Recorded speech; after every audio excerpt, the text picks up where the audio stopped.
안녕하세요. 저는 건설회사에서 일하는 40살 남자입니다. 그리고 아내와 만나서 결혼한 지는 대략 1년 반 정도가 되었습니다.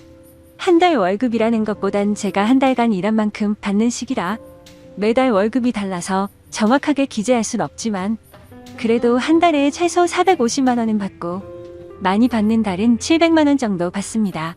아침 5시에 일어나서 밤 10시에 퇴근하고 집에 들어오면 저녁 11시입니다.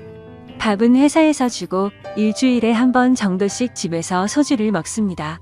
급여 통장 자체가 와이프에게 있고 전 매달 용돈을 받아서 쓰고 살았죠. 고작 하루에 10,000원요? 처음에는 이걸로 불만이 없을 수가 없었습니다. 건설 현장에서 일하면 정말 쉬는 시간에 커피 한 잔 그리고 담배 한 모금이 절실합니다. 그리고 가끔이지만 편의점에서 탄산음료도 사 먹었습니다. 저거 다 해결하고 남는 돈이 하루에 대충 3,000원 정도 되는 거 모아서 오토바이 기름값 하면 정말 하루에 10,000원도 안 되는 돈으로 아둥바둥 살았습니다. 혹여 줄자라도 고장이 나는 날이면 저 3,000원에서 또 쪼개서 일주일을 모아서 공구 사고 공구가 고장 나거나 이러다가 잃어버리면 그 주는 정말 힘들게 버팁니다. 아무튼 저렇게 바보같이 살아오다가 결국 사건이 터지고 말았죠. 며칠 전 장모님 생신이라 처가 식구와 함께 밥 먹는 자리에 갔습니다. 식사가 끝나고 나서 다 같이 모여서 술을 한 잔 마시고 있는데 처형 남편이신 형님과 처제 남편인 동서가 장모님에게 생신 선물로 돈을 드리는데 밥을 먹다가 난처한 상황이 되어버렸습니다. 와이프에게 따로 받은 돈도 없었고 지갑에는 달랑 5,000원짜리 한 장과 500원짜리 동전 하나 있더라고요. 분위기가 이상하게 저한테 집중되어 버렸고 제 아내는 옆에서 뭐 준비한 거 없냐는 식으로 몰아가는데 죄송하다면서 그냥 지갑에 있는 5,000원을 건네드렸습니다. 드리면서 제가 지금 가진 게 이것뿐이네요. 나중에 아이 엄마 통해서 용돈 보내드릴게요. 죄송합니다. 이렇게 말을 했는데 여기서부터 와이프는 똥 씹은 표정을 짓고 있더군요. 그리고 직접적으로는 말 안 하지만 제 아내는 노가다가 어쩌고 저쩌고 수입이 일정치 않네 어쩌네 말하더라고요. 그냥 와이프가 말하는 걸 느낀 그대로 쓰자면 저를 돌려가는 것 같았습니다. 그때부터는 정말 기분이 많이 안 좋아지더라고요. 그냥 앞에 있는 술 한 모금 마시는 중에 갑자기 처형께서 한마디 하셨습니다. 어머 제부 지금이라도 다른 직장 알아봐요. 수입이 일정치가 않아서 아내가 지금 여유가 없나 보네요 하면서 웃더라고요. 저 나름대로 대학 졸업하고 군대 전역하고 계속 일하면서 집도 사고 차도 사고 결혼도 하고 남들보단 내 시간이 없을 뿐이지 어디서 돈 못 번다는 소리 한 번도 못 들어봤는데 너무 불쾌해졌습니다. 갑자기 머리가 띵해지고 실수할 것 같아서 자리에서 일어났죠. 제가 오늘 일하고 와서 많이 피곤해서 먼저 들어가 보겠습니다. 이렇게 말씀을 드리고 그 자리에서 와이프랑 같이 나왔습니다. 택시를 타고 집으로 가고 있으면서 티격태격 하기 시작했죠. 아내는 엄마 생일인 거 한 달 전부터 말했는데 고작 5,000원이 뭐냐고 막 뭐라고 하길래 아내에게 말했습니다. 나 하루에 10,000원 받아. 너 하루가 멀다 하고 뭐 시켜먹는 그 배달 음식 값도 안 되는 10,000원 받으면서 어떻게 돈을 모으란 거야? 네가 센스 있었으면 나한테 따로 돈 봉투를 줬어야 하는 거 아니냐? 라고 했더니 자기 친구들 남편들은 용돈 모아서 이럴 때 다 쓴다고 말하는데 정말 너무 답답하더라고요. 하루 10,000원씩 한 달에 일요일 쉰다 치면 30만 원도 안 되는 돈인데 어떻게 돈을 모을 수가 있는지 상상도 안 되더라고요. 진짜 같이 일하는 사람들이랑 고기에 소주 한 잔 못 사 먹은 지도 1년이 다 되어갑니다. 누가 쏜다고 할 때나 그때 가서 한 점 한 잔 얻어먹고 회식 때나 같이 한잔하고 정말 이런 생각하면 안 되지만 내가 왜 결혼했을까라는 생각이 들었습니다. 어디에서 말도 못하고 말하면 제 아내를 욕하는 것뿐이 안 되고 속으로 답답하게만 있기 뭐해서 익명을 통해서 나마 어디서 하소연하고 싶어서 이렇게 글을 적고 있네요. 그래서 제가 이렇게 사연을 적어서 올려본다고 아내에게 말했더니 와이프는 인터넷에서 하는 말이 자기가 하는 말보다 더 중요한 거냐면서 인터넷에서 댓글 다는 것들 다 헛소리다 뭐다 욕하고 소리 지르면서 자기 처가집에 간다고 딸 데리고 나가버리더군요. 말리고 싶지도 않고 너무 화가 나서 그냥 오늘 쉬면서 혼자 술 마시는데 내가 왜 지금 혼자 술 먹고 있지? 하면서 핸드폰 보는데 정말 전화할 사람이 없더군요. 많지는 않았지만 그래도 있던 친구들과 동료들을 다 잃었죠. 결혼 후엔 연락을 안 하다 보니 막상 연락할 사람이 없는 걸 보니 제 인생이 너무 허탈했습니다. 그동안 돈 어디에 썼는지 통장, 카드 내역을 보니 이해 못할 것들이 많더군요. 백화점 내역이라거나 처가집에는 큰돈 보낸 게 몇 번 있는데 저희 친할머니에겐 매달 20만 원 보냈네요. 저는 부모님이 안 계셔서 할머니 밑에서 자랐습니다. 그래서 할머니가 제 어머니이자 부모님 같은 존재입니다. 지금 억울해서 눈물이 너무 나네요. 난 하루에 10,000원에 아둥바둥 살았는데 결혼하고 6달 동안은 일 많이 안 했지만 딸 태어나고 정말 하루하루 매일 죽어라 일하면서 점심 먹고 1시간 쪽잠, 저녁 먹고 30분 쪽잠 자면서 월급 600만 원 이하로 준 적이 없는데 지금 통장에 800만 원이라니. 아내는 제가 출근하면 아침 대바람부터 맛있는 거 먹으러 다니고 저는 회사에서 3끼 주는 거 꾸역꾸역 먹으면서 몸 힘들어서 비타민 하나 사달라고 했더니 3만 원 주길래 25,000원짜리 사고 5,000원 챙기면서 좋아했던 내가 진짜 등신이네요. 와이프 결혼 전엔 은행에서 일해서 돈 관리 잘할 줄 알았습니다. 그래서 믿었어요. 결혼 전에 막 적금 어느 게 좋고 어느 은행이 금리가 좋다라고 설명해 줬었거든요. 그런데 그 많던 적금이 지금은 하나도 없네요. 그리고 계속해서 통장 내역을 찾아보니까 처형한테도 큰 돈을 보냈더라고요. 다른 직장 알아보라던 그 얄미운 사람한테도 돈을 보냈다는 게 더 어이가 없었죠. 아무튼 도저히 혼자서 있기가 싫었고 같이 일했던 동생에게 연락을 해서 약속을 잡았습니다. 진짜 이게 얼마만인지 정말 오랜만에 밖에 나가서 술 마셨습니다. 결혼하고 나서 처음으로 술값 10만 원 정도 썼네요. 이 간단한 걸 그동안 못하고 살았습니다. 그날 이후로 아내는 들어오지 않고 있었고 저는 시간을 내서 은행을 다녀왔어요. 혹시나 다른 통장에 돈이 있을까 해서 가봤는데 없더라고요.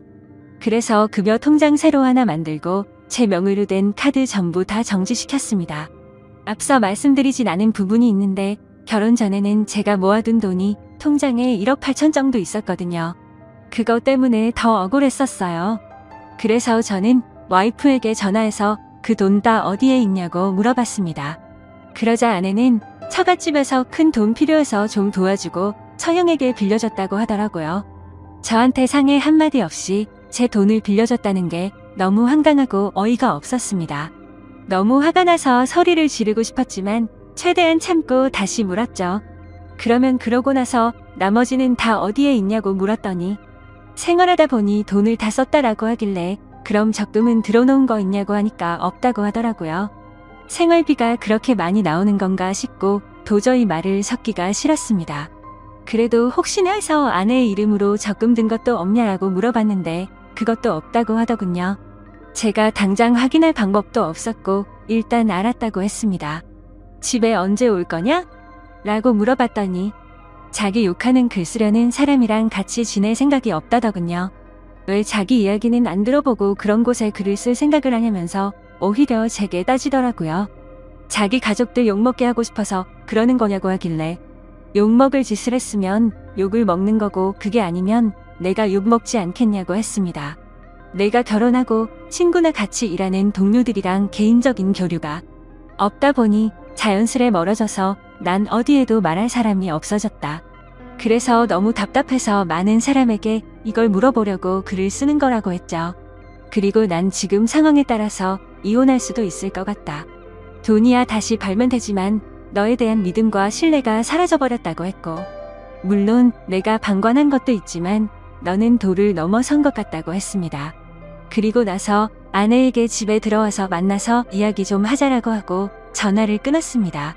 그날 이후 하루 이틀 연락도 없고 집에도 안 들어와서 도저히 이 여자와는 살 자신이 없다는 결론을 내리고 장모님에게 전화를 드렸습니다. 장모님은 전화를 받자마자 서로 좀 이해해주고 살지 왜 그러냐고 하시더군요. 그래서 저는 이제는 도저히 못 참겠다면서 이혼하고 싶다고 말씀드리고 그동안 있었던 일 전부는 아니어도 대충 말씀을 드렸습니다. 그러자 장모님께서는 자기가 자식을 잘못 키웠다라고 말하며 우시는데 저도 눈물이 나더라고요. 잠시만 기다려 달라고 하시더니 딸 집에 보내겠다고 하셨고 퇴근 후 집에 가보니 와이프가 혼자서 집에 와 있더군요. 얼굴 보면 할 말이 많았는데 막상 보니 답답하더군요. 가만히 앉아서 쳐다보기는커녕 TV 보고 있는 모습을 보니 저 사람은 자기 기분이 가장 최우선이구나라는 생각이 들었습니다. 만약 미안하다고 다신 안 그러겠다고 했었으면 다시 시작하자라는 마음으로 묻어두려고 했습니다. 최대한 감정을 억누르고 먼저 말을 걸었습니다. 나 너랑 사귀면서 내가 나한테 수없이 헤어지자고 해도 난 너에게 헤어지자고 한 적 없어. 왜냐하면 내가 그 말할 때마다 난 상처를 많이 받았거든. 난 적어도 너한테 상처 주고 싶지가 않았어. 내가 사랑하는 사람 상처 주지 말자는 마음으로 너에게 화 한 번 안 냈는데 이젠 나도 지쳤다. 너한테 상처되는 말 한 번만 할게. 우리 이제 그만하자라고 하니 그제서야 아내는 딸 이야기를 하더라고요. 정말 그 얘기에 눈물이 날 뻔했습니다. 딸 이야기가 나오니 솔직히 마음이 많이 흔들렸습니다. 나가서 담배 하나 피면서 별별 생각이 다 들었죠. 그렇게 시간을 좀 더 갖고 생각해보자고 했고 저는 집에 있고 와이프는 다시 처갓집으로 갔습니다. 그리고 3일 뒤 장모님에게 전화가 오더라고요. 한번 와서 이야기했으면 한다고 하셔서 저는 처갓댁으로 찾아갔습니다.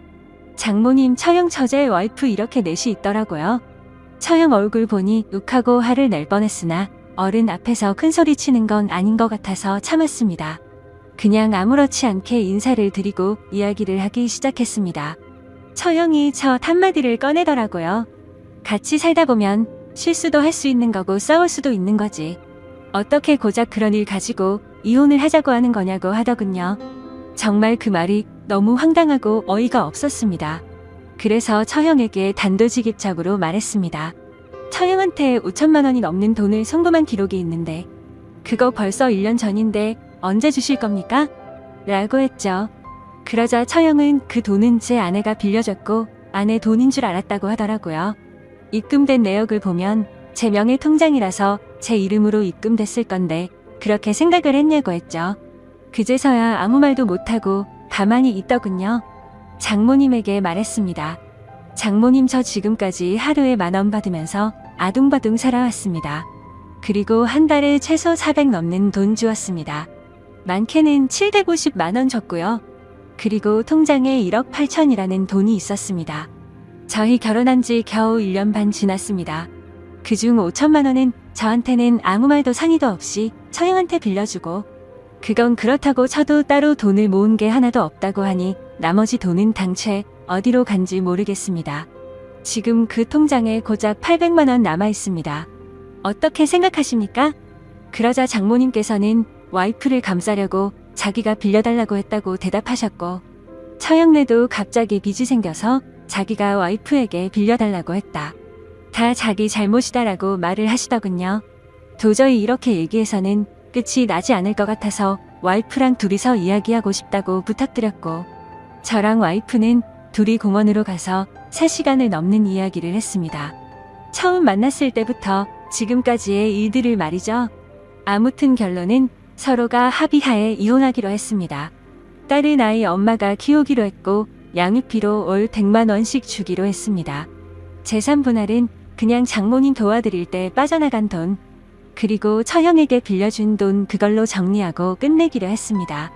이 글을 다 적고 나니까 그동안 지나온 일들이 주마등처럼 스쳐 지나가면서 눈물이 나네요. 그렇게 깊다고 생각했던 인연이 너무 허무하게 끝나버린 게 서글프기도 하고 속이 후련하기도 합니다. 다른 분들은 부디 이런 바보 같은 인생 살지 않기를 바라겠습니다. 감사합니다. 다음 사연입니다. 안녕하세요. 저는 부모님과 함께 지내고 있고 나이는 20대 중반으로 치닫고 있는 여자입니다. 제 위로는 오빠 한 명이 있는데 저랑 오빠랑 나이차가 좀 있습니다. 오빠는 30 초반이고 저는 20대 중반이니깐요. 어릴 적부터 제 기적이고 목욕이고 엄마를 도와 절 키운 거나 마찬가지라며 언제나 아버지같이 대해줬던 오빠입니다. 그런 오빠가 어제는 곧 결혼할 여자를 집으로 데리고 왔는데 저는 지금 생각해도 너무 화가 나고 어이가 없습니다. 저희 집에는 푸들 2마리를 키우고 있어요.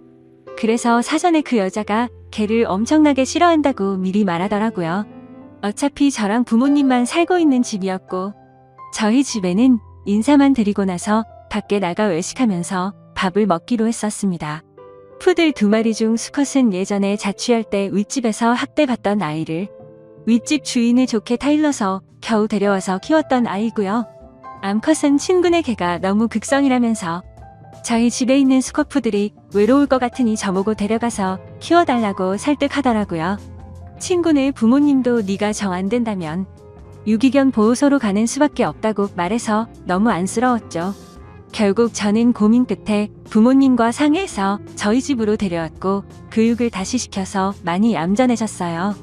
여기까지가 강아지들 설명이고요. 이번 달 초에 저희 강아지가 새끼를 낳았습니다. 20일 정도 지났고 좀 예민한 편이긴 한데 사람을 좋아하는 건 예전이나 같아요. 아무튼 오빠가 그 여자를 점심때쯤 데려왔더라고요. 개를 싫어하는 걸 알고 있었고 그날은 방에 2마리 다 넣어놨습니다. 점심을 먹고 왔다고 해서 도란도란 얘기 나누고 집에서 TV 좀 보다가 저녁에 밥 먹으러 가자더라고요. 그러고 부모님은 앞에 사람 좀 만나고 온다고 나가셨고 오빠도 담배 피러 나가더라고요. 그래서 그 여자랑 둘이서 귤을 까먹고 있는데 대뜸 그 여자가 강아지가 보고 싶다라고 하더라고요. 강아지가 사람을 너무 좋아해서 좋다고 달라들지도 모른다고 분명 수차례 경고를 줬어요. 싫어하는데 친해지고 싶어서 보고 싶다고 하는 것 같길래 안 무섭냐고 했더니 무서운데 같이 살 아이들이고 어쩌고 하더라고요. 여기서 그냥 그러려니 하는 게 아니었는데 아무튼 보여주러 방 앞으로 가니까 애들이 열어달라고 방문도 긁고 하길래 얼른 열어줘야겠다 싶었는데 그 여자가 걱정돼서 무서우면 그냥 가만히 있으라고 움직이거나 도망가면 쫓아온다고 했더니 알겠다고 했습니다. 그러고 나서 문을 열었는데 열자마자 저 좋다고 제 앞으로 와서 안기려는 암컷 강아지를 뻥 차버려서 애가 날아갔어요. 꾀갱거리면서 기침도 엄청 하고요. 너무 놀라서 벙쪄 있다가 암컷은 얼른 안아주고 수컷은 사람을 좀 경계하는 편이라 자기 집에서 바들바들 거리면서 떨고 있었습니다. 언니한테 무슨 짓이냐고 소리를 지르니까 언니가 같이 사례들인데 이 정도로 교육을 시켜야 사람한테 안 달려든다네요? 아, 진심으로 이런 이상한 사람은 처음 봤습니다. 걔는 계속 낑낑거리고 눈물이 막 나는데 오빠가 무슨 일이냐며 왔더라고요. 언니가 대뜸 강아지가 너무 달려들어서 교육 좀 시켰다고 낼름 먼저 말하더라고요. 제가 울면서 이 여자가 우리 강아지 찾다고 말했습니다. 나한테 안기려는 거를 날 밀치면서 발로 찼다고 얘기했어요. 오빠는 놀라서 사람이 그렇게 반응할 수도 있지 이렇게 얘기하고 강아지 수컷은 바들바들 떨다가 큰 소리 나니까 무서웠는지 앉은 자리에서 오줌을 지렸어요. 암컷도 바들바들 거리면서 숨도 힘들게 쉬는 것 같았고요. 바로 아빠에게 집으로 오라고 전화했습니다. 그랬더니 오빠가 폰을 뺐더니 던지더라고요. 전화는 끊기지 않은 상태였는데 얼마나 세게 집어 던졌는지 그대로 액정이 나가버렸습니다. 그러더니 저에게 대뜸 이런 거 잃으면 좋냐고 네가 무슨 철부지 어린애냐고 그러더군요. 너무 화가 나서 니들이 키우는 개도 아니고 내가 내 힘으로 키우는 애들이고 너네한테 피해도 안 줬는데 이 여자는 나한테 안기려는 걸 발로 차서 죽이려고 했고 네 놈은 그렇게 네 좋다고 하는 애기들은 쳐다도 안 보고 저런 정신 나간 사람한테 눈이 돌아가서 나한테 이 짓거리 하냐고 소리를 질렀습니다. 평소에 오빠가 주말이면 오는데 그때마다 강아지들이 오빠한테 안기고 저보다 더 좋아라 했거든요. 10분 동안 그 여자는 내가 뭘 잘못했냐는 식으로 눈만 껌뻑거리면서 쳐다보고만 있고 오빠는 제게 뺨까지 때리며 내가 너를 그렇게 키웠냐고 윽박지르고 혼내더라고요. 그러다 부모님이 집으로 돌아오셨고 아버지가 너는 다른 방에 가 있으라고 해서 오빠랑 그 여자는 작은 방에 들어가고 저는 강아지들과 다른 방에서 부모님과 얘기를 했습니다. 전화로 대충은 들었는데 어떻게 된 거냐며 타이르시더라고요. 아버지한테 있는 그대로라고 걔가 보고 싶다길래 보여주려고 문을 열었더니 걔를 찾고 내가 무슨 짓이냐고 했더니 교육 방법이다라며 아무렇지 않게 얘기를 했다고 말해줬습니다. 그리고 나서 오빠가 방으로 들어왔고 나한테 놀래면 그럴 수도 있지 않냐며 저 정신 나간 여자의 편을 들었다고 했죠. 아무튼 그 일로 인해서 수컷은 무서워서 방에서 앉은 채로 오줌 누고 내가 안고 있는 애는 숨도 힘들게 쉰다라고 했더니 부모님도 표정이 굳어지셨고 너무 놀라셨습니다. 아버지는 오빠랑 그 여자한테 뭐라 한다고 작은 방으로 가셨습니다. 그리고 어머니는 암컷을 병원에 데려가겠다면서 이동장에 넣고 준비하셨고 저는 옆에서 계속 울면서 욕을 했어요. 그러다가 아빠는 오빠와 그 여자 데리고서 제가 있는 방에 와서 다시 얘기하라고.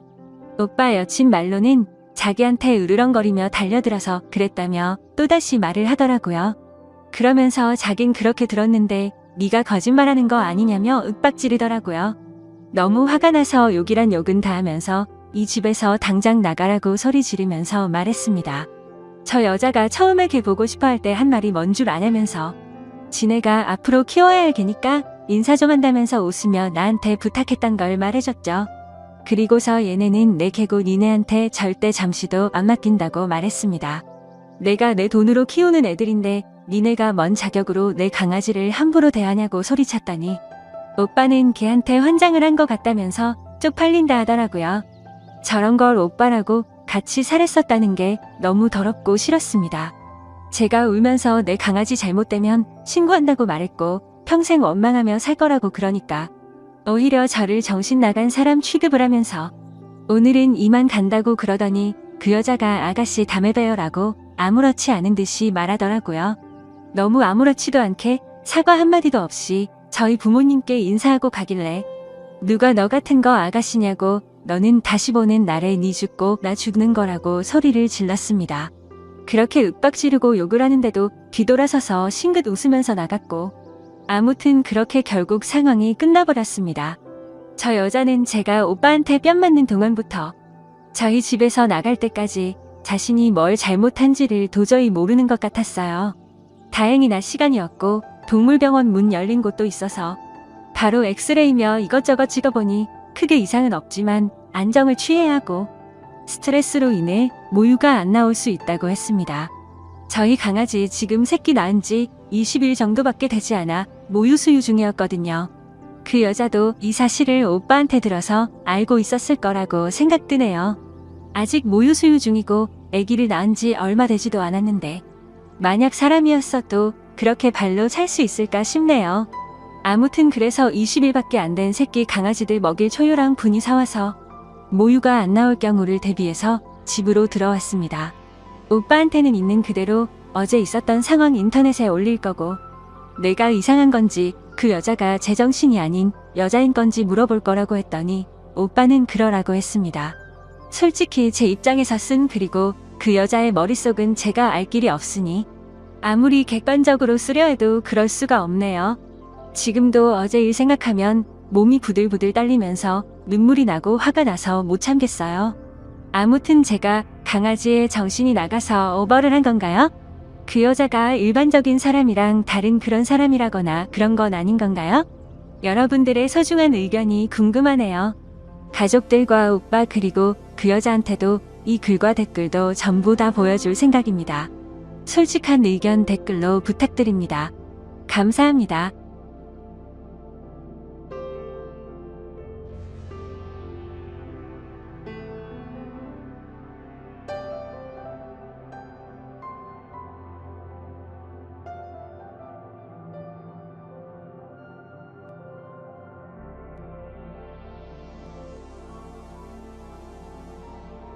마음은 심란하고 정신은 어디 가출한 듯이 하루하루를 살고 있습니다. 저는 진해에 사는 31살 남자이고 동갑내기인 와이프와 지내고 있었죠. 결혼 3년 차에 저에게 이런 일이 일어나 많이 혼란스럽고 힘이 듭니다. 와이프는 아이를 가진 후 육아휴직을 하며 집에서 생활하였고 아이 낳고 살이 쪄 운동하고 싶다고 해서 헬스 개인 PT도 150만원짜리 결제도 해주면서 제 나름대로는 제 아내를 잘 챙겨줬다고 생각하고 살았습니다. 와이프는 육아휴직을 마치고 복직한 뒤 자주 회식이라며 외출을 하였고 오랜만에 육아를 벗어나 일하는 아내가 늦게 들어와도 그러려니 이해를 하려고 했습니다. 그런데 제가 너무 이해를 해준 탓일까요? 술을 먹고 새벽 4시 넘어 귀가하는 시간이 점점 늘어가기 시작했고 의심을 하면서도 저희에게는 눈에 넣어도 안 아픈 2돌도 안 된 아기가 있는데 설마 그런 짓을 할까 생각하였습니다. 올해 3월 아이가 두 돌이 되기 며칠 전 저는 보고 싶지도 생각하기도 싫은 장면을 보았습니다.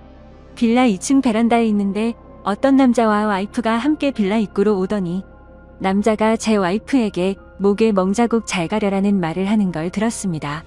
그 소리를 들은 저는 격분해서 베란다 위에서 뭐냐고 따지니 남자 놈은 택시를 타고 도망가듯 갔고 와이프는 집으로 올라오더니 회사 동생에게 무슨 짓이냐고 적반하장으로 나오는 겁니다. 아내는 술도 안 먹었다고 하는데 술 냄새가 났고 그 상태로 아기가 자고 있는 곳으로 가려고 해서 저는 그 몸으로 어딜 가냐고 화를 냈습니다. 그러고는 화장실에 들어가서 안 나오길래 장모님께 먼저 전화를 걸었고 팔은 안으로 굽는다고 장모님은 그럴 애가 아니다라고 반복해서 말을 하시더라고요. 제가 장모님께 전화하는 걸 들었는지 와이프는 밖으로 나와서 장모님과의 통화를 끊어버리더니 나도 숨 좀 쉬고 살자고 하는 겁니다. 솔직히 와이프는 주간 야간을 번갈아 가며 일을 하는 회사였었고 저는 야간이 없는 병원 일을 해서 칼퇴가 가능해서 애를 돌보는 건 온전히 제 몫이었습니다. 저는 5시 반 퇴근이라 어린이집에서 애를 데려오는 것도 제가 했고 집에 데려와 애를 씻기는 것도 밥을 먹이는 것, 재우는 것 그 모든 걸 제가 다 했습니다. 힘들지 않았다면 거짓말이겠지만 애를 제대로 돌보지 않는 아내에게 이교대하니까 힘들겠지 하면서 제가 다 했습니다. 와이프는 간혹 저와 함께 쉬는 날이면 2살인 애한테 계속 TV를 보여주며 혼자 놀게 두었고 와이프는 핸드폰만 만지작 거리는 게 일쑤였습니다. 술 먹고 들어온 그날 저와 말다툼을 하고 와이프는 집을 나갔고 그날 집에 들어오지 않았습니다. 나중에 알고 보니 회사 근처 숙박업소로 갔더군요. 다음 날 아침에 얼마 전에 사줬던 와이프 차 안에 있던 블랙박스를 보니 가관이더군요. 며칠 전 봤던 그 남자와의 대화 녹음이었는데 누가 들어도 연인처럼 대화를 주고받더라고요. 손이 부들부들 떨리고 화가 나서 도저히 참을 수가 없었습니다. 그래서 저는 곧장 처가에 제가 본 영상 내용 다 말하고 장모님은 그제서야 용서해달라고 했지만 저는 용서할 자신이 없었습니다. 더 황당한 건 그 소식을 듣고 나중에 아내한테서 전화가 오더니 어떻게 할 건데? 라고 묻더군요. 그 전부터 저한테 바람피면 이혼이다 라고 말한 여자였기에 이혼이다? 네가 한 짓은 간통이다 뭐가 그리 떳떳하게 말하냐라고 했더니 간통죄 없어졌다고 뻔뻔하게 말하더군요. 그래서 저는 더 이상 이 여자와 살면 안 되겠다는 생각에 애기 데리고 나와 현재 본가로 들어와서 살고 있습니다. 이혼 준비하면서 와이프에 대해 이리저리 알아보니 대단하더군요. 전 직장에서 양다리 걸치고 그중 한 남자한테는 몇 100만 원 빌린 뒤에 잠수 타버리고 대부업에 손대서 추심 들어올 뻔한 적도 있고 그랬다더군요. 도대체 왜 결혼 전에 그걸 알아볼 생각을 못했을까 후회도 되었고 결혼 전에 알았다면 얼마나 좋았을까 싶었습니다. 그리고 와이프가 만나는 남자에 대해서도 녹음된 이야기를 들어보니 작년에 군대 전역한 젊은 놈이더라고요. 그놈은 뭐가 좋다고 유부녀랑 놀아났는지 참 어이가 없습니다. 심지어 녹음된 날짜들을 보면 아이 영유아 건강검진, 예방접종을 예약한 날도 그 놈과 먹고 노느라고 가지 않았습니다. 아이 태아 보험료도 1년 내고 그 다음 아예 넣지를 않아 실효되었더군요. 저는 알아서 잘 넣고 있는 줄만 알았습니다. 와이프는 저에게 정확한 월급에 대해 이야기를 해준 적이 없어 거의 생활비는 제 카드로 결제를 했던 상황이라 와이프의 카드 내용을 제가 잘 몰랐습니다. 그런데 그제서야 와이프의 카드 결제 내역을 보니 정말 한숨만 나오더군요. 한 달에 월 250만 원은 넘게 쓰고 있었고 벌써 카드 한도 초과까지 썼더라고요. 그런데도 그놈 자취하는 곳 주위에서 이불집에서 74만 원치를 긁었더군요. 무슨 같이 살림 차릴 생각인지 생각조차 하기가 싫었습니다. 아무튼 그 여자 빚 때문에 협의 이혼하고 있습니다. 복수하고 싶은데 명예훼손이니 뭐니 피해자를 위한 법은 없더라고요. 회사에 이것들 이름 다 까발리고 싶지만 제게는 아이가 있기에 제가 범죄자가 되면 안 될 것 같아 참고 있습니다. 아이는 엄마의 정을 받고 자라지 않아 다행인지 엄마를 찾지 않고 잘 지내고 있습니다.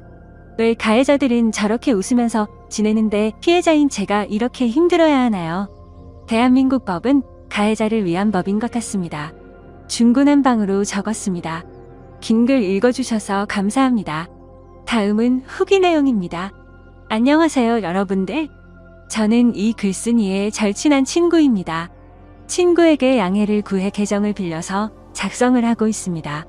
제가 목격한 사실들을 얘기하기 위해서입니다. 저는 이 친구의 연애 시절부터 쭉 지켜봐 왔습니다. 이 여자 때문에 항상 힘들어했습니다. 사람들 앞에서 무언 주는 거는 예사고, 친구의 친척들과 모이는 자리, 모처럼 대학교 친구, 고등학교 친구들이 모이는 자리에도 전화로 거기는 왜 갔냐, 지금 당장 집에 들어가라, 그럴 시간에 나를 보러 오라고 때를 쓰고 화를 내고 욕하는 게 다반사였습니다. 제가 보기에도 집착이 병적으로 심했습니다. 친구들 커플끼리 놀러갈 때도 자기 맘에 안 드는 게 하나라도 있으면 바로 버스를 타고 혼자 집에 가버리고 집에 가서 전화로 화내고 욕하고 그러더군요. 더 웃긴 일도 있습니다. 결혼식 전날 친구 커플들끼리 모였습니다. 분명히 그 여자한테도 얘기를 했고요. 임신 때문에 술을 마시면 안 되니 친구 보고 혼자 가서 놀라고 했습니다. 친구들끼리 재밌게 노는데 수시로 전화가 오더군요. 나 빼고 노니깐 재밌냐고 하면서 집에 빨리 안 들어가냐고, 뭐하는 짓이냐고 온갖 소리를 지르더라고요. 옆에서 통화를 듣고 있던 저희 친구들도 다 황당했습니다. 분명히 같이 가자고 얘기도 했었고 허락을 했었으니깐요. 아무튼 그날 또 여러분이 생각하시는 대로 또 싸웠습니다. 그래도 다음 날 결혼식이니 잘 풀리길 바라면서 집으로 귀가를 했죠. 결혼 후에는 제 친구한테 심한 말을 많이 했습니다. 특히 친구 부모님을 무시하기 일쑤였습니다. 너희 집에서 해준 게 뭐가 있냐부터 시작해서 너희 집이 그렇게 잘났냐 등등. 뭐 흔히 얘기하는 시댁 구박, 그런 건 옆에서 볼 때 전혀 없었습니다.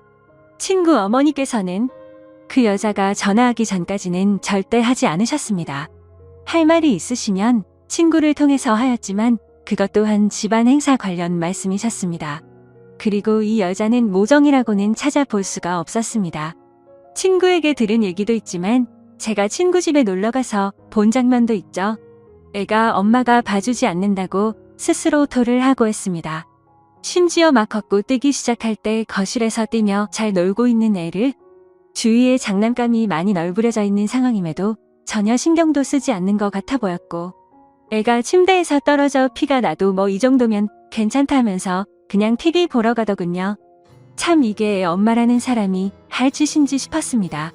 불륜 이후 친구가 많이 힘들어할까봐 제가 계속 붙어 있었습니다. 그 당시 친구의 눈은 거의 돌기 직전이었으니깐요. 혹시나 사고를 칠까봐 혼자 둘 수가 없겠더라고요. 위에 친구가 작성한 글에도 있지만 그 사건 다음날 전화가 왔습니다. 예, 그때 제가 옆에서 다 들었죠. 간통죄 없어졌다. 갈 때까지 가보자. 오히려 적반하장으로 그 여자가 먼저 이혼 조건을 걸더군요. 그리고 이틀 후 법원에서 만났습니다. 친구는 도저히 혼자 갈 자신이 없다고 하면서 같이 동행해달라고 부탁을 해서였죠. 처음에는 친구 혼자 법원에 들어갔다가 주차장에서 기다리고 있는 저한테 전화가 와서 같이 있어달라고 하더군요. 무슨 일이지 싶어서 가봤습니다. 이 여자 정말 대단하더군요. 껌을 짝짝 씹으면서 본인이 먼저 조건을 제시했으면서 이제 와서 말을 다 바꾸더군요. 법원에서 어디선가 상담을 받고 온 듯 했습니다. 어찌 그리 뻔뻔하던지 도저히 참지 못하고 제가 법원에서 짜증까지 냈습니다. 오히려 친구는 차분해졌으나 제가 눈이 돌았어서 친구가 오히려 저를 말렸습니다. 작성하다 보니 다시 화가 날 정도로 상종 못할 인간이었죠. 제 친구 정말 많이 힘들어했습니다. 본인 일 아니라고 쉽게 말하시는 분들 익명이라고 그러지 않으셨으면 좋겠습니다. 제 친구에게 많은 격려와 위로 부탁드립니다. 감사합니다. 다음 사연입니다. 안녕하세요. 저는 남자친구로 인해 너무나도 힘이 듭니다. 하루가 멀다 하고 언성을 높이고 있는데 정말 환장해버릴 것 같습니다. 저희는 만난 지 몇 개월 안 된 풋풋하다거나 불안정한 커플도 아니고 인연이 다 되어가는 30대 커플이에요. 원래 성격 자체가 저는 좀 독립적인 스타일이고 남자친구는 좀 반대의 성격입니다. 그렇다고 해서 제가 남자 같은 여자는 절대 아니고요. 남친도 애기 스타일은 결코 아닙니다. 단지 독립적인 것에 있어서 좀 다른 면이 있어요. 저도 한때는 애교 많은 천상여자였는데 남친 때문에 지금 정신 나간 마녀 헐크가 되어가고 있는 것 같습니다. 아무튼 제 고민을 말씀드리자면 남자친구는 일반적인 평범한 회사원이고 저는 프리랜서라 활동 시간대가 살짝 달라요. 남친은 아침 6시 반에 일어나서 회사에 갔다가 밤에 퇴근해서 새벽 1시쯤 자고요. 저는 오전 11시쯤 일어나서 낮에는 밖에서 사람 상대하며 일하고 저녁에는 집에 들어와 혼자 새벽까지 일하다가 새벽 5시쯤 잡니다. 제가 저런 생활을 한다고 해서 남친에게 피해를 끼치는 것도 아니고 아침에 일어나서 일어났다고 문자 보내고 나가면서 나간다고 문자 보내고 또 집에 들어가면서 들어가는 길이라고 전화합니다. 물론 가끔씩 늦잠을 자서 급하게 나갈 때는 문자를 못 보내고 나간 적도 여러 번 있긴 하죠. 하지만 나가면서 문자를 못 보낸다 하더라도 저의 대략적인 스케줄을 남친은 다 알고 있고 변경사항이 생기면 항상 미리미리 얘기를 해놓습니다. 주말에 낮이나 아침부터 약속을 하게 되면 전 그 전날 잠을 아예 안 자면서까지도 약속 꼭 지키고요. 어디 놀러가서 놀다가 새벽에 남친이 먼저 잠들어도 그냥 그러려니 이해하고 혼자서 놀다가 잠듭니다. 이제부터가 문제에 대한 얘기인데요. 제가 아침 6시쯤 잠이 들 때는 남친 모닝콜을 해주고 그 전에 잠들 때는 아침에는 연락을 못하는 거죠. 남친은 출근하고 나서 이제 출근했다고 문자 보낼 때도 있고 안 보낼 때도 있습니다. 그리고 저는 낮 12시쯤 준비하고 나가야 하는 시간인데 자기는 점심시간이니까 밥 먹고 전화를 합니다. 그런데 그때 제가 바빠서 전화를 못 받으면 삐지는 거예요. 그래서 제가 제발 그것만큼은 좀 이해해달라고 해서 다행히도 이제는 점심시간에는 전화는 잘 안 하고요. 대신 끊임없이 문자를 하죠. 그리고 제 직업 특성상 낮 2시부터 저녁 8시 사이에는 전화를 편하게 받을 수 있는 시간이 별로 없어서 통화를 길게 잘 못해요. 점심부터 저녁까지는 그렇게 문자 정도만 하다가 제가 일이 끝나면 전화를 합니다. 제가 먼저 끝나거든요. 그러면 지는 그때가 회사에서 한참 일하는 시간이잖아요. 그래서 제가 배려해서 빨리 끊어줍니다. 제가 워낙 그런 거로 피해를 주는 것도 받는 것도 싫어하는 사람이기 때문이죠. 근데 그렇게 배려를 해줘도 자기는 언제든 전화하면 다 받을 수 있대요. 웃긴 건 그래놓고서는 남자친구도 회의 들어가면 전화 못 받더군요. 회식 자리나 일 미팅이 있게 되면 전화를 잘 못 받을 수도 있는 상황이잖아요. 근데 그거 가지고 뭐라고 하길래 너는 그럼 네 상사랑 단둘이 얘기하고 있는데 내 전화 받을 수 있냐니깐 그렇답니다. 그래서 답답한 마음에 말했습니다. 그래 물론 받을 수야 있겠지. 근데 난 네가 그런 상황인 걸 알면 너처럼 붙잡고는 안 있는다고 그냥 빨리 끊어준다고. 눈치채셨겠지만 얘는 제가 일적으로 사람들이랑 있을 때도 전화해서는 제가 미안한데 나 지금 중요한 얘기 중이니깐 이따 전화할게 하면 전화를 안 끊습니다. 보통은 그렇게 하면 응하고 바로 끊잖아요. 근데 뭔가 다른 얘기를 계속합니다. 어딘데? 언제 끝날 것 같은데? 등등. 결국에는 저도 참다 화가 나서 밖으로 나가서 화를 내죠. 어찌 보면 결국은 남자친구가 원하는 대로 통화를 하게 되는 거죠. 아무튼 그 문제 가지고도 피 터지게 언쟁을 벌였었는데 지금은 그 문제는 어느 정도 해결이 되었어요. 중요한 건 제가 지금 그것 때문에 그러는 게 아니라는 거죠. 그래요. 저건 어찌 보면 이해할 수도 있어요. 걱정될 수도 있으니깐. 궁금할 수도 있으니깐. 100번 참고 양보해서 거기까진 이해하겠는데 문제는 밤에 하는 통화입니다. 아까 말씀드렸듯이 제가 먼저 일이 끝나고 집에 들어가면서 통화할 땐 일찍 끊어요. 그리고 나서 자기가 퇴근하면서 들어간다고 전화가 오죠. 그럼 또 짧게 통화하고 끊어요. 그리고 나서 남친이 집에 도착하면 또 전화가 옵니다. 그때가 이제 많은 얘기를 할 수 있는 시간인 거죠. 근데 저는 그래요. 전화를 하다가 할 말이 떨어졌는데 그냥 전화통 붙잡고 있는 시간이 너무 아깝고 왜 그렇게 있어야 하는지 이해도 안 되더라고요. 그렇다고 제가 말이 없는 사람이 아니라 저 말하고 대화하는 거 좋아하는 사람입니다. 거의 대부분 제가 훨씬 얘기를 많이 하죠. 그 이유가 제가 말하는 걸 너무 좋아하는 사람이라 나만 하고 싶어서 주구장창 저만 떠드는 게 아닙니다. 저는 말하는 것도 너무 좋아하고 들어주는 것도 너무 좋아해서 친구들 카운셀링 담당일 정도예요. 지가 전화했는데 별 얘기를 안 하니깐 제가 그냥 분위기 유지하려고 계속 떠드는 것뿐이에요. 사람이 얘기를 하다 보면 이 얘기가 끝날 쯤이면 상대방이 대화를 이어서 해나가거나 다른 얘기를 하거나 할 말 없으면 끊는 거 아닌가요? 근데 제가 말을 다 하면 그냥 가만히 있습니다. 몇 초 동안 정적이 흘러도 아무 말이 없을 때 그 시점에서 제가 슬슬 마무리를 짓고 그럼 좀 쉬고 이따가 자기 전에 전화해 이러면 삐지는 겁니다. 왜 자기랑 전화를 끊으려고 하냐고 합니다. 진짜 그때까지 계속 제 얘기만 듣다가 그 문제를 걸고 일어나면서 그걸 자신의 대화하드로 시작하는 거죠. 혹은 제가 자기 전에 통화하자는 말이 끝나고 또 몇 초간 뜸을 들이다 겁나 깊게 한숨을 쉽니다. 진짜 그 한숨 쉬는 거 들을 때마다 복장이 터집니다. 진짜 말 그대로 환장할 것 같습니다. 한두 번 이러는 거 가지고 제가 환장할 것 같은 거면 제가 이상한 여자겠죠? 근데 매일 밤 저럽니다. 제가 좋게 얘기도 했어요. 아니, 통화를 계속 하고 싶으면 너도 네 얘기를 좀 해라. 네가 전화하면 네 원하는 대로 전화통 붙들고 네 원할 때까지 수다를 떨어줘야 하는 그런 말하는 인형도 아니고 할 말이 없어지면 전화는 끊을 수도 있는 거 아니냐. 그리고 이미 말씀드렸지만 저는 집에 와서도 일을 하는 사람이거든요.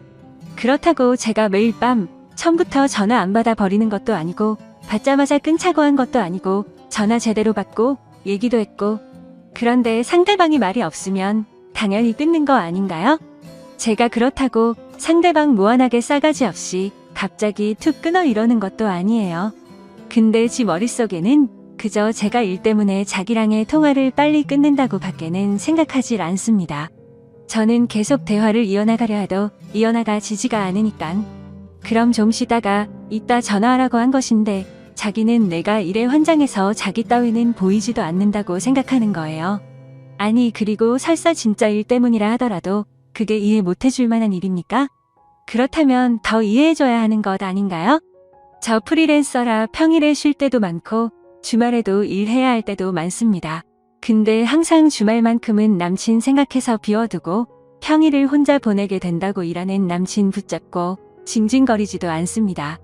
그럼 평일에 일하느라 못했던 얘기는 주말에 만나서 할 수도 있는 거잖아요. 진짜 거기서부터 틀어진 건데 죽었다 깨어나도 그걸 인지하지를 못합니다. 이 똑같은 얘기를 한 수백 번 했어요. 그러다 보니까 언젠부턴간 막말이 나오기 시작하더라고요. 전화 못해 죽은 귀신이 붙었냐고, 도대체 왜 이러냐고. 심지어는 제가 남동생이 있는데 얼마나 그 꼴을 많이 봐왔으면 형님도 참 이상하시다고. 누나가 어이없이 갑자기 뚝 끊으려는 것도 아니고 충분히 언지를 주고 자연스럽게 얘기하던데 도대체 왜 그러시는 거지? 제 동생 항상 남친 편인 아이입니다. 근데도 저렇게 얘기하더라고요. 동생이랑 밥 먹으려고 식탁에 다 차려놓고 먹으려는데 전화와서는 뭐 하냐길래 동생이랑 밥 먹으려고 하면 하고 가만히 있습니다. 그래서 먹고 전화할게 하고 끊으려 하면 또 몇 초 뒤 깊은 한숨. 진짜 빡칩니다. 그러면 남친은요 이럽니다. 그럼 너랑은 언제 통화하냐고 합니다. 너는 나랑 시간대가 달라서 자기랑 통화할 시간도 별로 없고 맨날 전화하면 빨리 끊으려고 한대요. 그래서 제가 네 말대로라면 그렇게 우리가 통화를 안 하는 사이라면 내 동생은 너랑 나랑 통화하는 걸 보지도 못했어야 정상인데 이젠 걔조차도 지긋지긋해 하기 시작했다고. 착각하지 말라고. 우리는 통화를 안 하는 게 아니라 네가 안 끊으려는 것 뿐이라고. 근데 아까는요. 아니나 다를까 또 똑같은 얘기 나오게 하더니 이번에는 자기가 하려던 말이 있었는데 네가 그렇게 사납게 나오니깐 하려던 말이 쏙 들어갔다네요. 그래서 제가 그랬습니다. 이게 닭이 먼저인지 달걀이 먼저인지도 아니고 순서는 똑바로 하라고. 내가 사납게 해서가 아니라 네가 먼저 또 아무 말 안 하고 가만히 있길래 내가 언능 잘 자라고 한 거고 거기서 또 네가 비치고 기분 안 좋아졌길래 내가 폭발한 거라고. 아니 자락에서 새벽에 전화 온 사람이 아무 말도 안 하고 있으면 자라 그러지 거기서 또 전화통 붙잡고 수다 떨고 있습니까?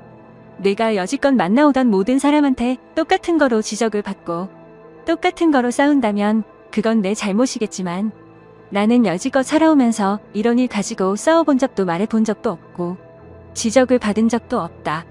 그러면 너한테도 문제가 있다고 생각을 하고 입장 바꿔 생각도 좀 해보고 고쳐볼까 노력이라도 해야지. 매일 밤 진짜 뭐 하는 짓이냐고 미쳐버릴 것 같다고. 남친은 외로워서 그러는 거겠죠? 제가 너무 좋아서 그러는 거겠죠? 절 너무 사랑하고 제 목소리가 계속 듣고 싶으니깐 전화를 끊고 싶지 않은 거겠죠? 근데 진짜 겪어보지 않은 사람은 모를 겁니다. 저도 저렇게 생각하면서 이해해보려고 무던히도 노력했습니다. 근데 진짜 환장할 것 같습니다. 너가 자꾸 그러는 통에 난 네 벨소리만 울려도 가슴이 철렁한다. 점점 더 네 전화를 받고 싶지 않아진다.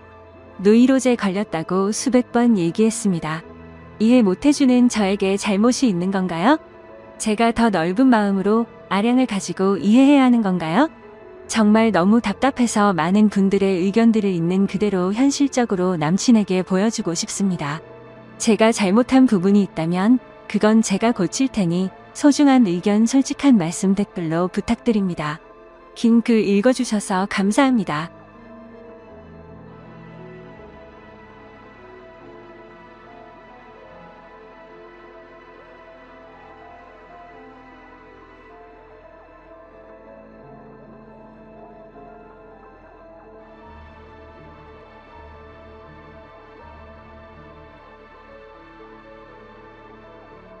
안녕하세요.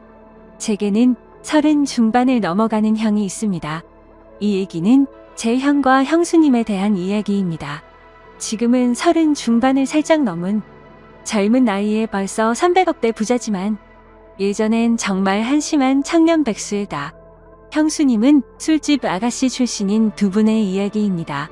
제 형은 어릴 적부터 머리가 비상해서 주위 사람들의 기대를 혼자 독차지하며 자랐습니다. 지금 생각하니 그게 형한테는 큰 부담이 되었을지도 모른다는 생각도 드네요. 항상 1등만 하던 형이 고등학교에 들어가면서부터 공부에 흥미를 잃기 시작하더니 끝내는 지방에 별로 유명하지도 않은 대학에 들어가더군요. 군대도 다녀오고 졸업까지 했는데 취직도 못하더니 자기 방에서 하루 종일 게임을 하는 것도 아니고 그냥 하루 종일 각종 포털 사이트를 넘나들며 인터넷만 하더군요. 쓰잘데기 없는 인터넷 뉴스부터 각종 정보 검색으로 하루 종일 시간 때우고 말이죠. 저러고 말겠지, 곧 취직하겠지 하면서 기다려주곤 했지만 몇 년째 그러고 있으니까 가족들은 답답하죠. 사람도 안 만나고 햇볕도 안 보고 외출도 안 하고 방에 틀어박혀서 몇 년째 그러고만 있으니 정신병인가 싶기도 했죠. 그런 사람이 한두 번 외출을 하기 시작하더니 회사를 다닌다고 하더군요. 큰 회사는 아니고 직원도 몇 명 안 되는 아주 작은 회사라고 했습니다. 월급도 정말 터무니없이 적게 받고 제 형을 묘사하자면 아주 순진하고 선량합니다. 그런데 숫기가 별로 없는 성격이었습니다. 언제나 허허 웃고 마냥 사람 좋아 보이는 이런 형이라서 연애를 못하더라고요. 직원이 몇 명 안 되니 사내 연애도 불가능하고 그렇다고 동호회를 다니며 연애를 해보려 시도하는 성격도 아닌 것 같고요. 보다 못해서 제 후배 중에서 예쁘고 똑똑하고 모든 면에서 괜찮은 애들을 몇 명 소개시켜줬습니다. 그런데 여자애들이 하나같이 하는 말이 사람은 좋은데 재미가 없다면서 남자로서의 성적 매력이 없다고 그냥 삼촌 같다고 이렇게 애프터를 거절하더라고요. 하긴 옷도 세련되게 못 입고 농담도 잘 못하고 차도 없는 사람을 그 친구들이 좋아할 리가 없겠죠. 그런 형이 언젠가부터 연애를 한다고 하더라고요. 그런가 보다 하고 말았는데 반년 정도가 지나더니 결혼하겠다면서 여자분을 하나 데리고 왔는데 이건 뭐 쑥맥 같은 형하고는 어울리지도 않을 정도의 미인을 데려왔더라고요. 키도 170이 넘어 보이고 날씬한 데다가 얼굴도 얼마나 예쁜지 제가 지금껏 봐왔던 미인들 중에서 5손가락 안을 꼽을 정도로 상당한 미인이었습니다. 아무튼 어찌어찌해서 결혼을 하고 작은 전세방을 구해서 나가더군요. 지금부터는 형이 주말에 저를 형 자택으로 불러서 해준 이야기입니다.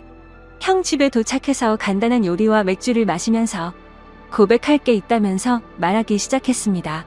형이 회사를 다닐 때 형이 맡은 프로젝트가 잘 끝나서 사장이 크게 한턱 쏜다며 여자들과 노는 술집으로 갔답니다. 여자에게 쑥맥이었던 형은 제대로 놀지를 못했고 구석에서 어색하게 앉아있다가 같이 앉은 아가씨와 맥주를 서로 따라주고 홀짝거리면서 일기를 주고 받았답니다. 형은 그 아가씨가 참 마음에 들더래요. 다른 직원들은 각 파트너를 데리고 방을 나섰고 형은 그냥 조금 걸었으면 좋겠다고 하면서 아가씨와 길을 걸으면서 이런저런 얘기를 나눴답니다. 좋아하는 노래, 영화 같은 얘기부터 별의별 얘기를 다 나눴다고 하더군요. 정말 오랜 친구 같은 느낌이 들더랍니다. 지루한지 모르고 얘기 나누며 그렇게 걷다가 호텔로 갔대요. 사장이 준 돈으로 방을 하나 얻어주고 아가씨를 객실 안까지 같이 가지고 그냥 나왔대요. 매일 원치도 않은 술 마시고 사랑하지도 않는 낯선 남자와 있어야 하는 게 얼마나 힘들까 하는 생각이 들었답니다. 그래서 그날만큼은 남자한테 시달리지 않고 푹 쉬도록 혼자 방에서 숙면 취하라고 말해주고 나왔다고 하더라고요. 근데 형이 부탁이 하나 있다며 이렇게 재미있게 대화를 나눠본 게 처음이라고. 친구하면 정말 기쁠 것 같다고 해서 전화번호를 얻었답니다. 그렇게 문자도 주고받고 가끔 전화도 하면서 친구가 되었다고 하더군요. 또 친구에서 연인이 되었던 거죠. 형수님 말씀으로는 매일매일 그런 일상에 몸과 마음이 너무 힘들었는데 형 같은 친구는 다른 세계에 사는 친구를 하나 얻은 듯한 느낌이었고 지친 일상을 잊게 해주는 휴식 같은 사람이었다고 하더군요.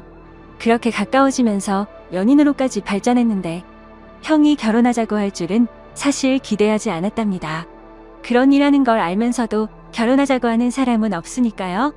그런데 형과 많은 얘기를 나누면 꼭 그런 일을 하기 전 아직 때묻지 않은 꼬마였을 때의 형수님으로 돌아간 것 같은 느낌도 받고 항상 술 시중 들어야 하고 남자들 진상 부리는 걸 받아줘야 하다가 형을 만나면 정상적인 생활을 하는 평범한 여자로 존중받는 기분이 너무 좋아서 형처럼 착한 남자라면 넉넉하지 않아도 사랑받으며 살 수 있지 않을까 하는 기대는 종종 하게 되더랍니다.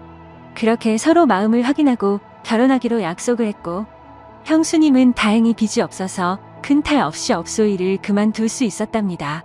결혼 후에 형이 회사를 관두고 음식 파는 가게를 시작하고 싶다고 해서 부모님께 2억을 빌려서 가게를 냈고 예상 밖으로 돈이 더 들어서 형수님이 예전에 일하면서 모아둔 1억 5천까지 보태서 시작했는데 3개월 정도까지 안 되다가 점점 단골이 늘고 해서 소문이 나면서 북적이기 시작했답니다. 한번 불 붙으니까 걷잡을 수 없이 장사가 잘 되었다고 하더군요. 돈 버는 재미에 힘든 줄 모르고 일했답니다. 그러다가 창의력이 뛰어난 형이 남녀노소 좋아할 만한 신메뉴도 개발하고 마케팅도 하다 보니까 동업하자는 사람들도 찾아오고 분점을 내달라는 사람들도 찾아오더래요. 그렇게 투자받아서 인테리어도 정비하고 정식으로 프랜차이즈로 등록하고 몇 년 동안 전국으로 가맹점을 내주기 시작해서 지금은 이름되면 한 번쯤 들어봤을 법한 회사로 성장시켰답니다. 회사 관두고 해본 적도 없는 음식 사업에 도전한다고 했을 때 다들 말렸죠. 새 집 건너 한 집이 음식점이라고. 그런데 형수님은 당신이 하고 싶고 자신이 있으면 하라고 응원해 주더랍니다. 망해서 다 털어먹어도 동네에서 분식점 하면서 살면 되지. 설마 이렇게 젊고 건강한 두 남녀가 산 입에 거미줄 치겠냐면서 해보라고 했다더군요. 자기가 모았던 통장까지 내주면서 정말 힘들었답니다. 그런데 프랜차이즈로 등록시키고 가맹점 내주면서 더 힘들었답니다. 자기가 까딱 잘못해서 자기 믿고 가맹점 낸 점주들이 망하면 가맹점 하나당 가정 1개가 파탄난다는 책임감 때문에 잠을 못 잤답니다. 하루에 2에서 3시간 정도밖에 안 자면서 소스 개발, 메뉴 개발, 투자자들 찾아다니고 시장 분석하러 다니고 점주들 장사 잘하라고 자기 노하우 담은 책자 제작해서 돌리고 그랬답니다. 다행히도 저희 형 프랜차이즈는 안정적으로 자리 잡아서 아직도 꽤 후한 평가를 받고 있답니다. 그래서 지금은 형 나이대에 흔치 않을 만큼 큰 돈을 벌었고 반포에서도 상당히 큰 집에서 살고 있습니다. 그렇게 숲이 없어서 면회도 못 해보고 거절만 당하던 형이 이젠 물 만난 물고기처럼 완전히 딴 사람이 되었습니다. 자신감과 의욕도 넘쳐 보이고 완전히 노련한 사업가처럼 보입니다. 비싼 맞춤 수트 입고 기사까지 있는 차를 타고 다니니까 제 형이지만 참 다른 사람처럼 느껴지더군요. 이래서 사람 팔자 알 수 없다고 하나 봅니다. 형은 지금도 바빠서 집에 늦게 들어가고 주중에 형수님과 시간을 보내주지 못해서 늘 미안해서 수시로 형수님한테 전화 걸어서 사랑한다고 말해준답니다. 그리고 주일은 정말 중요한 일이 있지 않은 한 오직 형수님과 아기만을 위해서 시간을 보낸다더군요. 주일은 형이 청소하고 설거지하고 요리까지 해서 먹인답니다. 주중 동안 그렇게 일하고 주말까지 그러면 힘들지 않냐고 하니까 자기는 사랑하는 아내랑 아이를 위해서 음식하고 설거지하면서 쉬게 해줄 수 있다는 게 너무 행복하답니다. 아내랑 아이 얼굴만 봐도 행복해서 피로가 풀린다고 형수님은 업소일 하면서 너무나 간절히 평범한 생활을 꿈꿨었기 때문에 집에서 집안일하고 아기 키우고 형 옷 세탁하고 다림질하는 게 너무너무 행복하답니다. 저희 형수님 그렇게 부자가 되었는데도 명품백이나 시계나 외제 구두 같은 거 갖고 있지 않은 것 같습니다. 형수님 말로는 주말에 형님이랑 정원에서 배달시킨 치킨이랑 맥주 한 캔씩 먹으면서 얘기하는 게 너무 행복하답니다. 딱 그만큼의 행복도 감당할 수 없을 정도라면서 형수님은 매달 부모님께 월급 정도의 용돈도 넉넉하게 보내주시고 우리한테는 볼 때마다 용돈도 주십니다. 형수님은 저보다 1살 어리십니다. 그런 형수한테 학생도 아닌 번듯한 직장 다니며 나름 연봉도 꽤 받는 제가 용돈 받는 게 웃기는 것 같아서 애도 아니고 용돈 주지 마세요 했더니 형수가 자기가 번 돈이 아니라 형님이 번 돈이라고 자기는 단지 전해주는 것만 할 뿐이고 아무리 나이가 들어도 형한테는 언제나 어린 동생들이니 형이 용돈 주고 싶어 할 거라면서 받으라고 하는데 이거 참 난감하더라고요. 부모님은 형수님을 참 좋아하십니다.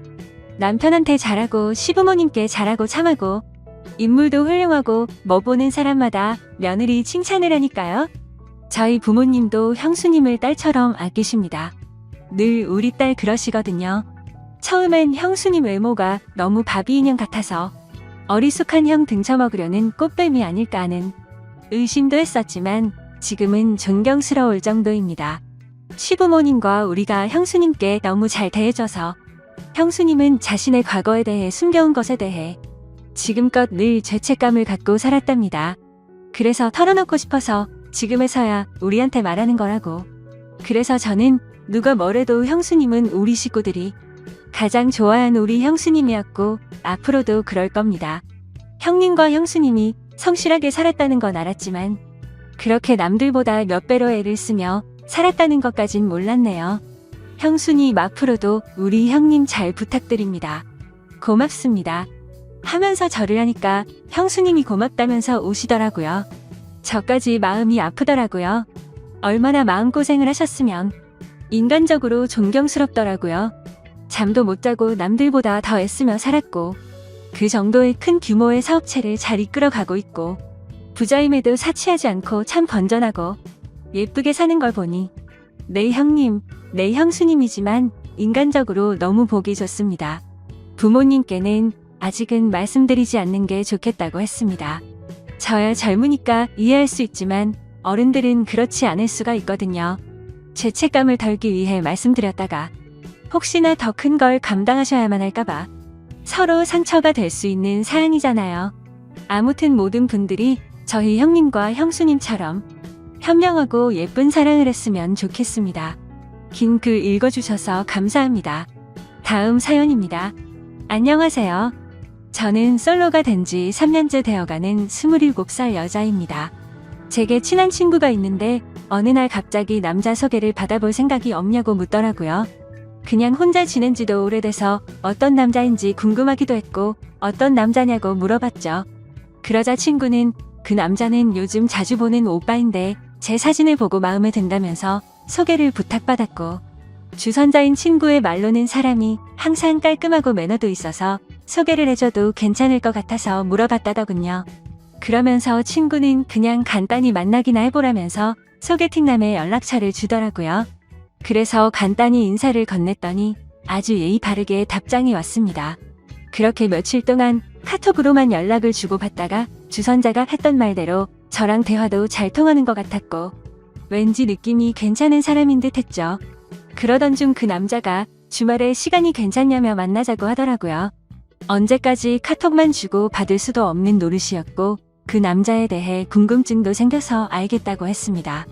그렇게 주말이 찾아왔고 약속된 장소에 나갔죠. 상대방 그 남자의 나이는 33살이었고 직업은 자영업자라고 하더군요. 솔직히 기대는 크게 하지 않았지만 생각보다 훨씬 괜찮아서 기분이 좋을 정도였습니다. 카톡으로만 연락하다가 실제로 만나서 첫인상을 보니까 생각한 것보다 더 좋은 인상이었고 키도 크고 깔끔한 차림의 훈남 스타일이었습니다. 그래서 저도 모르게 속마음으로 너무 괜찮다라는 생각이 들 정도였으니깐요. 소개팅남이 본인 차를 가지고 왔는데 같이 식사를 하러 가자고 하더라고요. 저는 배가 고프진 않았지만 소개팅남이 배가 고픈 것 같아서 해맑게 웃으면서 그러자고 했습니다. 운전할 때도 옆에 제가 있으니까 매너가 넘치게 운전을 하시더라고요. 운전하는 중에 저한테 말을 건네는 것도 엄청 매너 있고 상냥하게 대해주니까 기분이 좋았습니다. 하지만 소개팅남이 매너가 좋고 호감이었다는 느낌은 여기서 끝이 나고 말았죠. 진짜 매너가 더럽다는 게 레스토랑에서 실체가 드러났습니다. 제가 시킨 메뉴는 제철 과일 샐러드 하나뿐이고 디저트와 음료를 제외한 음식 중에서 제일 저렴한 걸 시켰죠. 소개팅남이 고른 메뉴는 스테이크와 로제 스파게티 등등 많이도 시키더군요. 그때까지는 저거를 다 드실 수 있을까? 생각뿐 별거 아니라고 생각했어요. 주문한 음식들이 나오는데 소개팅남이 저보고 그러더군요. 혹시 채식주의자냐고 물어보면서 왜 채소만 시켰냐고 물어보길래 그냥 배고픈 것도 아니고 고기도 먹지만 채소를 더 좋아한다고 대답했어요. 소개팅남이 제 대답을 듣고 웃으면서 한다는 말이 너무 어이가 없더라고요. 저는 그쪽이 마음에 들어요. 제 여자가 굳이 싫다는 고기 억지로 먹는 거 정말 싫고 만약에 제 여자친구가 있으면 고기는 저만 먹고 채소는 여자친구한테 먹으라고 할 거예요. 이 말을 하면서 스테이크랑 같이 나오는 채소를 저한테 주더라고요. 아니 대뜸 헛소리를 하는 것도 어이가 없는데 무슨 분리수거를 하는 것도 아니고 저를 처음 보는 자리에서 지 여자친구도 아닌데 왜 지가 쓰던 포크로 저한테 채소를 주는지 너무 짜증이 났습니다. 그래서 그때부터는 입맛이 확 떨어져서 더 이상 아무것도 먹지 못하고 가만히 있었네요. 이것뿐만이 아니라 거슬리는 건 한두 가지가 아니었습니다. 제가 하는 말은 듣던 도중에 말을 끊고 묵살해버리고 자기 잘난 남자라는 뉘앙스를 팍팍 풍기면서 제 과거까지 캐내려고 하더군요. 혹시 아까 탔던 자기 차가 뭔지 알아봤는지 물어보더니 수입차인데 유지비만 1년에 쏘나타 한 대 값이 나간다면서 그런 말을 하고 장사하는데 한 달에 얼마 정도 벌어요부터 시작해서 저 첫인상은 어때요? 남자친구 몇 명 사귀어 봤어요? 그리고 전남친이랑 왜 헤어졌어요? 저는 괜찮은 남자라는 소리를 많이 듣는데 왜 저한테 시집 오는 여자가 없을까요? 저것보다 더 많은 말을 했는데 지금 생각나는 건 대충 저런 내용의 질문이었습니다. 카톡으로 대화를 주고 받을 때는 저 따위 말을 전혀 하지 않다가 왜 갑자기 돌변해서 저러는지 모르겠더군요. 해맑게 웃으면서 계속 질문하는데 사람이 이렇게 눈치가 없을 수 있나 싶더라고요. 솔직히 자리 박차고 나가고 싶었지만 주선자의 입장을 생각해서 겨우 참고 있었습니다. 식사를 다 하고 계산을 하려는데 제가 지갑을 꺼내니까 그걸 막아서더니 이 정도는 남자가 내야 된다면서 자기 카드를 꺼내서 제가 먹은 음식까지 계산을 해주더라고요. 이건 고마웠지만 그 후에 일어날 소개팅남의 말을 들었을 때 계산할 때 내 거 그냥 내가 계산할 걸 너무나도 후회가 들었습니다. 소개팅남이랑 차에 같이 타면서 제가 웃으면서 예의상 말했습니다. 매너도 좋으시고 외모도 좋으시니까 여자한테 인기 많을 것 같다고 마음에도 없는 소리를 했고 오늘 컨디션이 좋지 않아서 이만 집에 들어가야 될 것 같아서 상가 앞에다가 내려달라고 했습니다. 그러자 소개팅남이 갑자기 무표정을 지으면서 반존된 말로 제게 말하더라고요. 그냥 가려고? 저한테 밥 얻어 먹었잖아요? 그럼 보답을 해줘야 정상 아니냐면서 저를 개념 없는 여자 취급을 하더군요. 아니 소개팅을 해서 상대방이 마음에 들지 않으면 대부분 이렇게 헤어지지 않나요? 아무튼 그냥 껄끄럽게 끝내기가 싫어서 제가 원한 건 아니지만 밥값을 내주셨으니 제가 커피숍 가서 커피를 사줄 테니 마시고 들어간다고 했습니다. 그러자 커피 마시자는 소리가 웃겼는지 소개팅남이 웃으면서 말하더군요. 식사비 보답하는 게 무슨 커피로 때울 생각을 하냐고. 저거 비싸봤자 10,000원이라고. 자기 식사비는 15만 원 나왔답니다. 그러더니 그냥 돌려 말하지는 않겠다고 하더니 저를 처음 봤을 때부터 너무 마음에 들었다고 하더라고요. 그러면서 진짜 지금 생각해도 욕 나오고 황당한 정신 나간 소리를 짓걸리더군요. 오늘 그냥 보내면 아쉬워서 그런데 편하게 있고 싶으면 방을 잡고 좀 편하게 있다가 헤어지잡니다. 모텔비는 당연히 남자인 자기가 낼 테니까 처음 만난 자리에서 저랑 모텔을 가자고 하더라고요. 그것도 그거지만 저 혼자 15만원치 음식을 먹었나요? 제 거는 가격 8,000원짜리 샐러드 하나 시켰고 나머지 비싼 음식은 자기 혼자 시키고 자기 혼자 다 먹어놓고 정말 어이가 없었습니다. 거기다가 자기가 낸 식사 비용이 무슨 제게 주는 화대값인가요? 자기가 식사비 냈으니 저보고 모텔 가자는 게 너무 불쾌하고 황당해서 헛웃음이 나올 정도였죠. 그래서 그 소리 듣는 순간 지갑에 있던 10,000원 꺼내서 소개팅남한테 줘버렸죠. 아까 식당에서 샐러드값 8,000원에 2,000원은 그냥 편의점 커피나 사 먹으라고 하고는 돈을 줬습니다. 그리고 나서 소개팅남한테 말했습니다. 죄송한데 저랑 그쪽이랑 성격이 맞지 않는 것 같아요. 오늘 좋은 곳에서 식사 대접해주셔서 감사했고요. 그리고 처음 보는 사람한테 모텔로 가자고 하는 건 좀 예의가 아닌 것 같아요. 그렇게 말을 하고는 차에서 내려버렸습니다. 소개팅남도 차에 내리면서 저를 계속 따라오면서 도대체 자기한테 왜 그러냐면서 지가 실수한 게 있다면 미안하다면서 제 팔을 잡길래 놓으라고 실랑이를 벌였네요. 겉으로 보면 모르겠지만 자신의 모든 걸 알고 나면 절대 후회하지 않을 거랍니다. 까짓 거 모텔이야 우리가 사귀고 가면 되는 건데 왜 그런 걸로 삐지냐고 하더라고요. 그리고 다 큰 성인끼리 처음도 아니고 즐기면서 살면 되는데 뭐가 그렇게 기분이 나쁘냐고 헛소리를 하더군요. 너무 짜증이 나서 여기 목까지 찼을 때 옆에 경찰차 지나가길래 경찰 부를 거라니까 그때서야 저를 놓아주더군요. 그리고 그날 집에 들어가서 주선자였던 친구에게 이 사실을 말하니까 그 사람 그럴 사람 아니고 매너 정말 좋았는데 의외라면서 놀라더니 저한테 미안하다고 몇 번씩이나 계속해서 사과를 하더라고요. 아무튼 그날 계속해서 연락이 오길래 그 사람의 번호를 차단해버렸습니다. 다음날 주선자 친구의 말을 들어보니까 평소에 소개팅남이 사람 좋은 척하는 남자였던 것 같다더군요. 누구한테 물어봐도 평판은 좋다고 하더라고요. 그런데 저는 오히려 그게 더 무서웠습니다. 그런 거 있잖아요. 밖에서는 다른 사람들한테는 엄청 잘하고 매너가 좋은 평판이 좋은 사람인데 퇴근하고 집에 들어가면 폭군이 돼서 엉망진창으로 구는 그런 사람 말이죠. 왠지 그런 사람과 살면서 지옥같이 산다고 말하면 주변에서는 그 사람 그럴 사람 아니라고 제 말을 아무도 안 믿어줄 것 같은 그런 무서운 사람 같았습니다. 그리고 제 친구들한테도 이야기를 했는데 그 사람 그렇게 안 봤는데 알고 보니 빛 좋은 개살구였을 줄은 몰랐다고 하더군요. 카톡으로는 매너가 좋아서 친구들도 소개팅남이 매너가 엄청 좋아 보인다고 말했고 카톡 프사를 보여줬는데 남자가 진짜 잘생긴 편이라고 남자 배우를 닮았다고 하는데 하석진 씨를 좀 닮았다고 하더라고요. 친구들은 어떻게 이런 잘생긴 사람이 그런 말을 했냐고 하면서 제 말이 신기하다는 듯 말을 하더군요.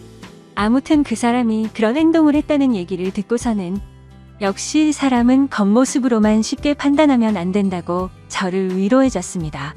그리고 소개팅남 그 정신나간 사람 때문에 제 휴대폰 번호까지 바꿔야 할 것 같아요. 어제 새벽에 자고 있는데 전화가 오길래 번호 확인도 안 하고 받았더니 그 소개팅남에게서 전화가 왔더라고요. 제가 그 사람 카톡도 차단하고 번호도 차단했는데 어떻게 전화했냐고 했더니 자기명으로 된 휴대폰이 3개가 있다더군요. 그리고 자기를 왜 차단했냐면서 따지는데 진짜 그 이유를 몰라서 묻나 싶었습니다. 그래서 제가 몰라서 묻냐고 반문하니까 소개팅남이 정말 미안하다면서 자기가 미쳐서 그랬으니 실수라고 생각해달라면서 진심으로 진지하게 만나보자면서 헛소리를 하는 거예요. 제가 2번 다시 만날 일도 없고 처음 만난 사람 보고 모텔 이야기 꺼내놓고 그걸 어떻게 용서해달라고 하냐 했더니 그것도 미안하다면서 2번 다시 안 그런다고 사과 아닌 사과를 하더라고요. 그러더니 갑자기 뜬금없는 소리를 또 짓걸리더군요. 자기만의 잘못이 아니라 제가 모텔 가고 싶게 만들었답니다. 무슨 소리냐고 그랬는데 처음 저를 보자마자 저에게 빠져들어서 참기가 힘들었답니다. 거기다가 주선자한테 들었는데 제 성격이 순하고 착한 애라고 들었고 실제로도 성격이 좋았다면서 괜찮았대요. 만나기 전에 카톡으로 대화했을 때 제가 솔로 된 지 3년 되니까 마음이 외롭다고 한 적이 있었어요. 그런데 그건 마음이 외롭고 울적해서 그런 거지 다른 게 외롭다는 소리가 아니잖아요. 저는 소개팅남한테 그쪽이 오해한 것 같은데 해석 거지같이 한다고 말했습니다. 제 말 듣고 소개팅남이 하는 말은 네가 오해를 하게끔 말을 했으니 자기 혼자만의 잘못은 아니라고 하더군요. 정말 그 말을 듣는 순간 더 이상 대화를 섞기도 싫었고 할 말을 잃었습니다. 자기가 잘못해놓고 그게 제 잘못이라고 말하네요. 이 사람 전화 받는 것도 싫어 죽겠는데 말까지 저 따위로 하니 머리까지 아플 정도로 스트레스가 쌓였습니다. 다시는 당신이랑 만날 생각 없으니 전화 그만하라고 했고 한 번만 더 연락하면 스토커로 신고한다고 하고는 전화를 끊고 또 차단했습니다. 그리고 혹시나 오해하실까봐 말씀드리지만 저 비건은 아닙니다. 샐러드만 시켜 먹어서 오해할 수도 있는데 고기를 먹기에는 배가 더부룩한 상태였고요.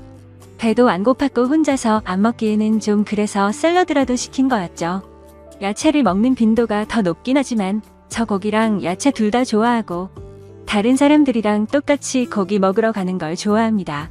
아무튼 세상 살다 보니 이렇게 어이없는 일도 다 겪어보네요. 부디 다른 사람들은 이런 더러운 경험 갖지 않으시길 바라겠습니다. 감사합니다.